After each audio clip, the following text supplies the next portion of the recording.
नमस्कार, मैं जिशान आपके साथ। और शुरुआत एक ब्रेकिंग खबर से। रामनवमी और सरहुल को लेकर सरकार ने गाइडलाइन जारी किया है। जुलूस या शोभा यात्रा में 100 से ज्यादा लोगों को इजाजत नहीं मिली है।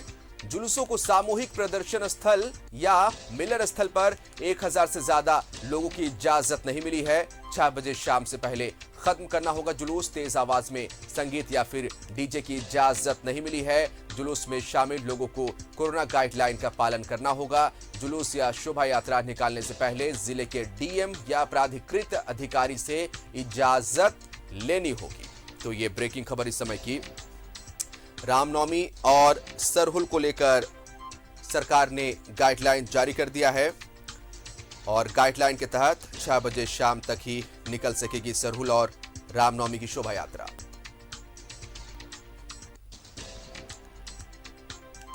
तो 100 से ज्यादा लोगों को इजाजत नहीं मिली है शोभा यात्रा में। और जुलूसों को सामूहिक प्रदर्शन स्थल या मिलन स्थल पर 1000 से ज्यादा वहां लोगों के शामिल होने की इजाजत नहीं मिली है। 6 बजे शाम से पहले जुलूस खत्म करना होगा।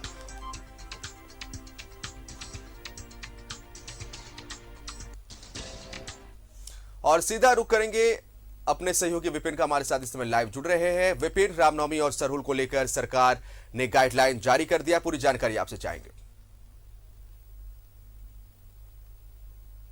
जी देखिए, 2020 से राज्य में सरहुल और रामनवमी की शोभा यात्रा को कोरोना के वजह से नहीं निकाली जा सकी थी, जिसको लेकर कई पाबंदियां जो थी केंद्र की सरकार ने लगाई थी। उसके बाद राज्य ने भी उसी के अनुसार बीते 2 वर्षों में राज्य में किसी भी तरह के जो धार्मिक जुलूस थे उस पर रोक लगा रखा था। और अब जबकि रामनवमी और सरहुल का जो पर्व है वो काफी नजदीक आ चुका है और लगातार इस बात की मांग हो रही थी कि सरहुल और रामनवमी को लेकर सरकार जो है वो गाइडलाइन जारी करे। तो उसी कड़ी में मुख्य सचिव सुखदेव सिंह के हस्ताक्षर से एक अधिसूचना जारी की गई है, जिसमें यह बताया गया है कि झारखंड की सरकार ने राज्य में सिर्फ धार्मिक जुलूस को निकालने की इजाजत दी है, जिसके तहत जो जुलूस निकलेगा उसमें एक वक्त एक साथ सिर्फ 100 लोग होंगे। और कोई वैसा जगह जहां पर किसी एक जंक्शन में अगर लोग मिलेंगे तो वहां पर इनकी संख्या 1000 से ज्यादा नहीं होगी। शाम 6 बजे तक ही ये जुलूस जो है वो निकल सकेगा। इसके अलावा इस जुलूस में चाहे सरहुल का जुलूस हो या फिर रामनवमी का जुलूस हो, डीजे या फिर प्री रिकॉर्डेड जो कैसेट्स है वो बिल्कुल पूरी तरह से प्रतिबंधित रहेंगे।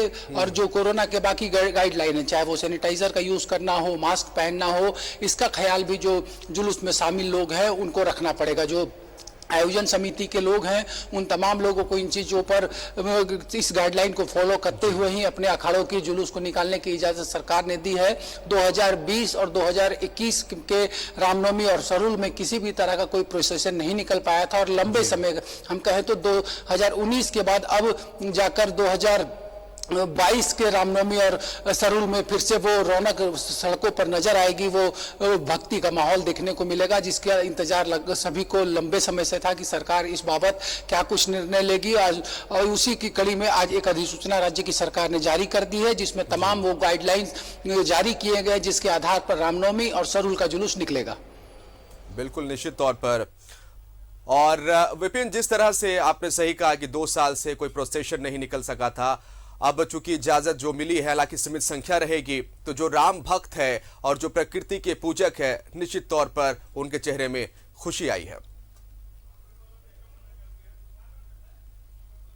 जी बिल्कुल, क्योंकि ये जो धार्मिक आयोजन है, अगर हम रामनवमी की बात करें, सरहुल की बात करें, तो सरहुल में जिस तरह से प्रकृति की पूजा की जाती है, इसके अलावा अगर रामनवमी की बात करें तो रामनवमी का उत्साह उन अखाड़ों के सड़कों में किए गए जो विभिन्न कला प्रदर्शन है उसके जरिए है, या फिर अपने विभिन्न अखाड़ों से निकलकर जिस तरह से एक जगह राजधानी रांची की खासकर बात करें तो तपोवन मंदिर में जाकर सभी अखाड़ाधारी एक साथ एकजुट होते हैं, वहां पर पूजा करके जो प्रोसेशन है वो समाप्त होता है। तो काफी महत्वपूर्ण पर्व है सरहुल और रामनवमी, जिसको देखने के लिए दूर दूर से लोग राजधानी रांची में भी आते हैं। तो इसलिए काफी इसकी गंभीरता को देखते हुए सरकार ने, और क्योंकि जिस तरह के स्टेज अभी झारखंड में है, अगर कोरोना की बात करें तो सिर्फ 64 जो एक्टिव केस है वो झारखंड में देखने को मिले हैं। और केंद्र की सरकार ने भी 31 मार्च से जो कई गाइडलाइन थे कोरोना को लेकर उसे वापस करने का निर्णय लिया था। सिर्फ मास्क और जो 2 गज की दूरी है उसे अभी भी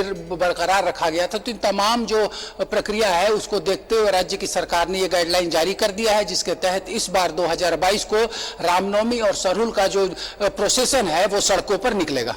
निश्चित तौर पर, और बहुत बहुत शुक्रिया आपका तमाम जानकारी के लिए विपिन। तो इस तरह से जो गाइडलाइन